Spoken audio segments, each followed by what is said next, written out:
সম্মানিত দর্শক, আমার আজকের এই ভিডিওটি মূলত সেনা প্রধান জনাব ওয়াকারুজ্জামান, জেনারেল ওয়াকারুজ্জামানকে উদ্দেশ্য করে। গত সেই জুলাই আগস্ট বিপ্লবের পর থেকে আজ অবধি জনাব ওয়াকারুজ্জামান যা কিছু করেছেন, যা কিছু বলেছেন, আমি কায়মনো বাক্যে তা বিশ্বাস করেছি এবং তার প্রতি আমার অগাধ আস্থা এবং বিশ্বাস এটা এখনো অটুট রয়েছে।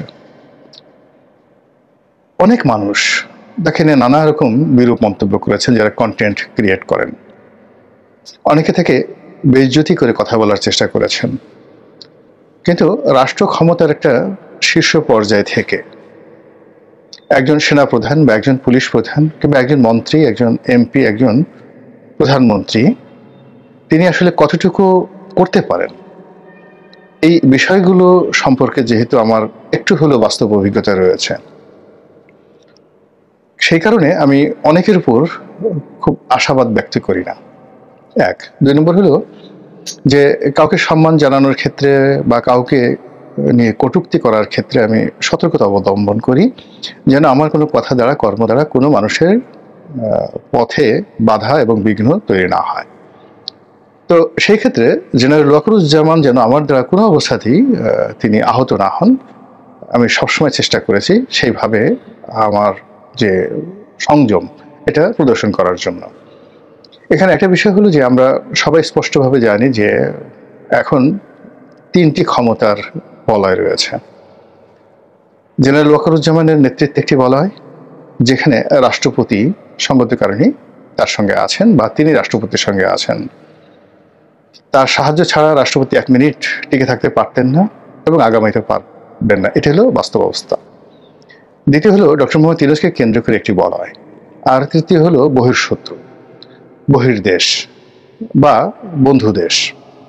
আমাদের যারা শত্রু রয়েছে তারাও যেভাবে আমাদেরকে বিভিন্ন ক্ষমতার অ্যাঙ্গেল থেকে খোঁচাখুচি করার চেষ্টা করছেন, বন্ধুরাও একই অবস্থা। আর আন্তর্জাতিক দুনিয়া, কূটনৈতিক অঙ্গন যেটিকে বলা হয়। তো এত কিছু তাপ এবং চাপের মধ্যে একজন লোকের পক্ষে দায়িত্ব পালন করা, কর্তব্য পালন করা সত্যিকার অর্থে কঠিন একটা বিষয়। তো সেই দিক থেকে যখন সেনাবাহিনী মাঠে ডিপ্লয় হলো, তখন আমার কাছে মনে হলো যে ওনারা নিধিরাম সর্দার হয়ে থাকবেন। এর কারণ হলো আমরা সেই 2018 সনে যখন সেনা ডিপ্লয় হয়েছিল, তখন সেনাবাহিনীর যে অসহায়ত্ব দেখেছি, ক্ষেত্র বিশেষে লোভ দেখেছি, লালসা দেখেছি। এবং জেনারেল আজিজ ওই সময়টিতে শেখ হাসিনার আজ্ঞাবহ একজন জেনারেল হিসেবে একটি বাহিনীকে যতটা নিচে নামানো সম্ভব ততটা নিচে নামিয়েছেন। এবং উপজেলা পর্যায়ে যারা দায়িত্বরত ছিলেন, তারা কি মেজর ছিলেন না লেফটেন্যান্ট কর্নেল ছিলেন আমি বলতে পারবো না, কিন্তু তারা উপজেলাতে পুলিশের যে দায়িত্বরত ওসি রয়েছেন, সেই ওসি এবং টিওনো, তাদের কমান্ডের বাইরে তাদের একটা টু শব্দ করার কোনো ক্ষমতা ছিল না।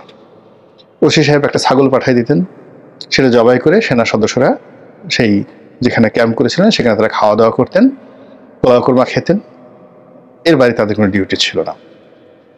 2018 সনে সেই সেনা সদস্যদেরকে যে একটা অবমাননাকর অবস্থায় ফেলে দেওয়া হয়েছিল, যাদের মধ্যে দেশপ্রেম রয়েছে, আত্মমর্যাদা রয়েছে এবং যারা সেনাবাহিনীর ঊর্ধ্বে এবং সেনাবাহিনীর র্যাঙ্ক এবং ব্যাজ এই দুটোকে তাদের মর্যাদার প্রতীক মনে করেন, তারা 2018 সনের নির্বাচনের মাঠে যে বিরূপ অবস্থার মধ্যে পড়েছিলেন, ওটাকে তারা কিয়ামত পর্যন্ত ভুলতে পারবেন না। তো এই জন্য এবার যখন সেনা ডিপ্লয় করা হলো, অন্যকে কি বলেছেন জানি না, আমি প্রথম দিন থেকে বলেছি যে সেনাবাহিনীর ম্যাজিস্ট্রেসি পাওয়ার দরকার হবে। ম্যাজিস্ট্রেসি পাওয়ার ছাড়া তারা কিছুই করতে পারবে না। এখন আমার কথাই হোক কিংবা অন্য যে কোনো পরিবেশ পরিস্থিতির কারণে হোক, সরকার তাদেরকে ম্যাজিস্ট্রেসি পাওয়ার দিয়েছে, এটা নজিরবিহীন বাংলাদেশে। কিন্তু সেই নজিরবিহীন ম্যাজিস্ট্রেসি পাওয়ার নিয়ে আইন শৃঙ্খলা রক্ষা, জনমনে প্রশান্তি আনা এবং রাষ্ট্রকে একটি নির্দিষ্ট দিকে নেওয়ার জন্য সেনাবাহিনীর প্রতি মানুষের যে আশা আকাঙ্ক্ষা, তা 1%ও হয়নি। এখানে কিছু সস্তা জিনিস হয়েছে, কাউকে লাঠি দিয়ে পেটানো হচ্ছে, কারো হেলমেট আছে কিনা তা চেক করা হচ্ছে, কিন্তু সত্যিকার অর্থে কোনো একটি এলাকাতে সেই এলাকার পরিবেশ পরিস্থিতি রাষ্ট্রের অনুকূলে আনা, আইন শৃঙ্খলা মানে যাকে বলা হয় শান্তিপূর্ণ করা, এই কাজটি সেনাবাহিনী করেনি।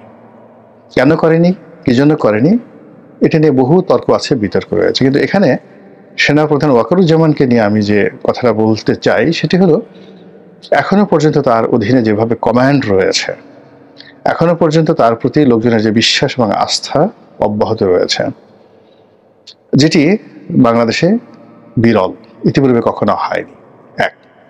2 নম্বর হলো যে তিনি যদি এই পুরো পরিস্থিতিকে নিয়ন্ত্রণ করতে না পারেন, ইতিহাস তাকে ক্ষমা করবে না এবং তার জীবনে এতটা বিপর্যয় নেমে আসবে যে বিপর্যয় কোনো সেনাপ্রধান, কোনো মন্ত্রী, কোনো এমপি কারোর জীবনে কখনো ঘটেনি। বাংলাদেশে পরিস্থিতি সেদিকে এগুচ্ছে।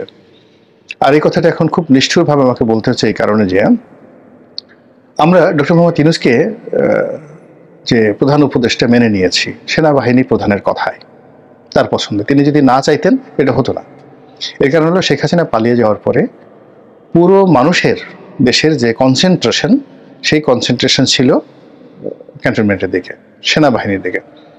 সেনাপ্রধান ওয়াকারুজ্জামান যদি ওই দিন চিফ মার্শাল অ্যাডমিনিস্ট্রেটর হতে চাইতেন, সেদিন যদি প্রেসিডেন্ট হতে চাইতেন, সারা বাংলাদেশ কায়মনো বাক্যে তাকে মেনে নিত।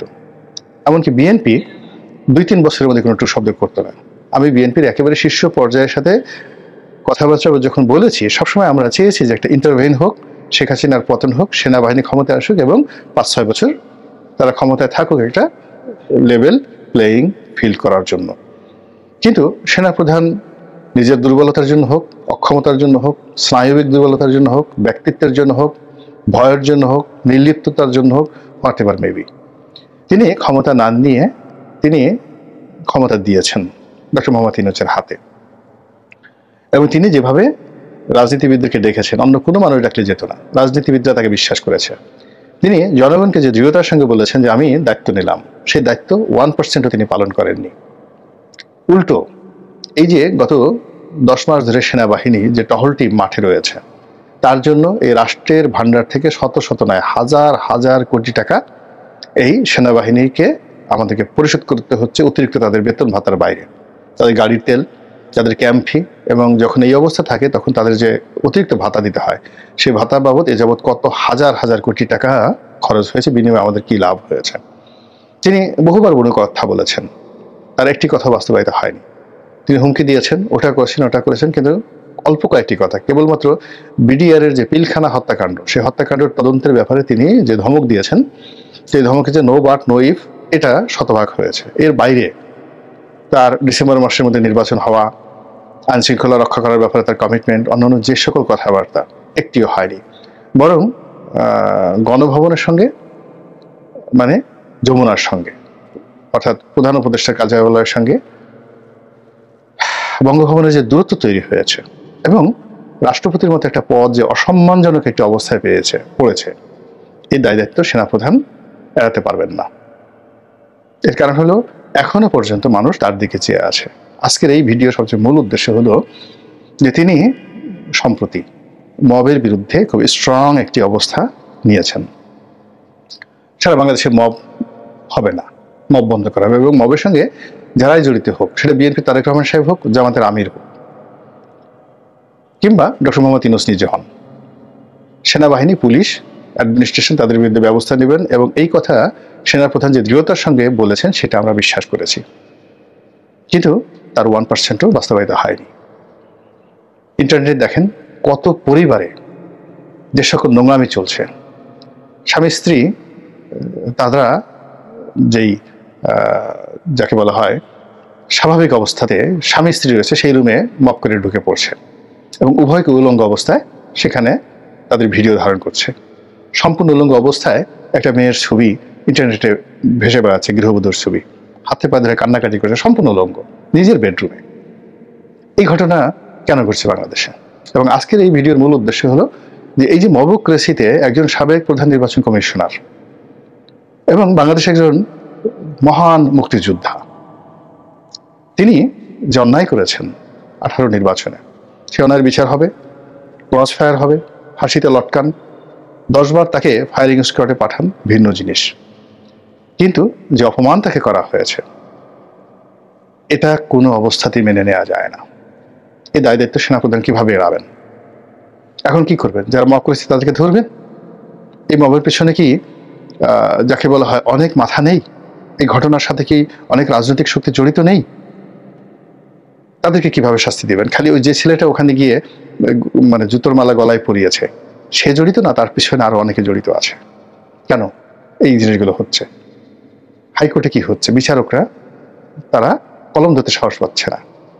যে ফাইল, যে মামলা, সেই গত 10 মাস 12 মাস ধরে এক একটা মামলা ঝুলছে, শুনানিতে আনা যাচ্ছে না। সাধারণ মামলা, এই মামলার সঙ্গে ট্যাক্স জড়িত, এই মামলার সঙ্গে রাজস্ব বিভাগ জড়িত, এই মামলার সঙ্গে রাষ্ট্র জড়িত, রাষ্ট্রের স্বার্থ জড়িত, অর্থনীতি, শিল্প, কলকারখানা জড়িত। কোনো বিচারক সেই মামলা যাকে বলা হয় তারা শুনানি করতে সাহস পাচ্ছেন না। শত শত হাজার হাজার মামলা। এই যে একটা কোর্ট, একজন বিচারপতিকে ডিম মারা হলো প্রকাশ্য কোর্টে। এখন একজন বিচারপতিকে প্রকাশ্য কোর্টে ডিম মারা হলো এবং সেই বিচারপতিকে আবার ছুটিতে পাঠিয়ে দেওয়া হলো। তারপর সেই বিচারপতির কোর্ট ভেঙে দেওয়া হলো। এখন গিয়ে দেখেন তো সেই বিচারপতিকে যেদিন তাকে ডিম মারা হলো সেই দিন থেকে আজকের দিন পর্যন্ত শুধুমাত্র ওনার বেঞ্চে কত শত মামলা ঝুলে আছে এবং সেই মামলাগুলোর আর্থিক গুরুত্ব কত হাজার কোটি টাকা। শুনানি হয়নি, একটা মামলার শুনানি হয়নি। সেই কোর্ট ভেঙে আবার যে নতুন কোর্ট করা হয়েছে সেই মামলাগুলো এখনো ট্রান্সফার হয়নি এবং নতুন যে বিচারক দেওয়া হয়েছে সেও সেইভাবে মামলা পরিচালনা করছেন না, ভয়ে, আতঙ্কে।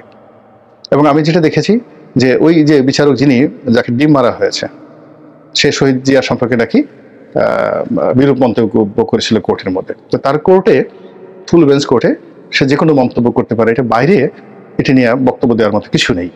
এই স্বাধীনতা তার আছে।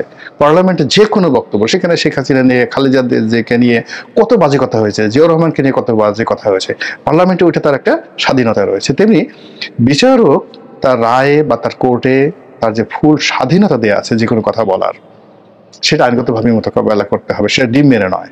এই কাজ যারা করেছে কিচ্ছু হয়নি। ফলে কি হলো? যে বিচারক তিনি একজন প্রফেশনালি, আমি তাকে ব্যক্তিগতভাবে চিনি না, আমি তাকে শুনেছি, তিনি প্রফেশনালি অনেস্ট, আমি তার নামও জানি না, অনেস্ট, এবং প্রতিদিন 80 থেকে 90টি মামলা তিনি নিষ্পত্তি করতেন। যেদিন ডিম খেয়েছেন তারপরের দিন থেকে ডেইলি 2টো করে মামলা তিনি নিষ্পত্তি করেছেন, নট মোর দ্যান 2। এইভাবে কয়েক মাস চলেছে।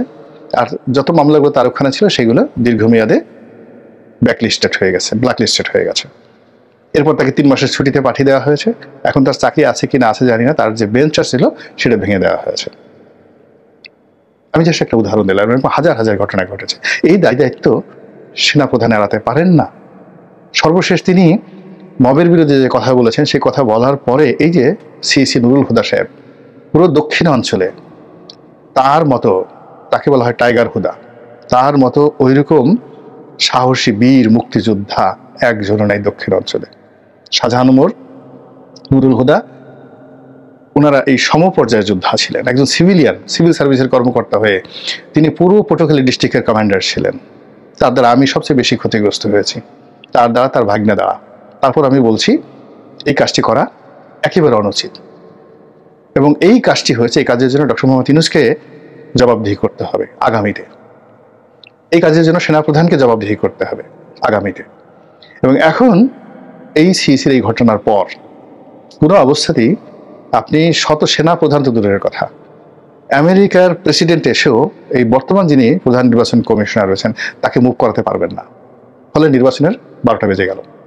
এই একটা কাজে পুরো নির্বাচন কমিশনের মধ্যে যে আতঙ্ক ছড়িয়ে পড়লো, এর ফলে কিসের ফেব্রুয়ারিতে নির্বাচন, যত সব বোকাস কথাবার্তা। এই জিনিসগুলো আমাদের যে সম্মানিত সেনাপ্রধান, তাকে বুঝতে হবে যে তিনি কি করে চলেছেন, তার প্রতি জনগণের বিশ্বাস কি, আস্থা কি। আজকে আমার মতো মানুষকে কেন এই কথা বলতে হলো? আল্লাহ আমাদের সবাইকে হেদায়েত দান করুন এবং হেফাজত করুন। আসসালামু আলাইকুম রহমতুল্লাহি।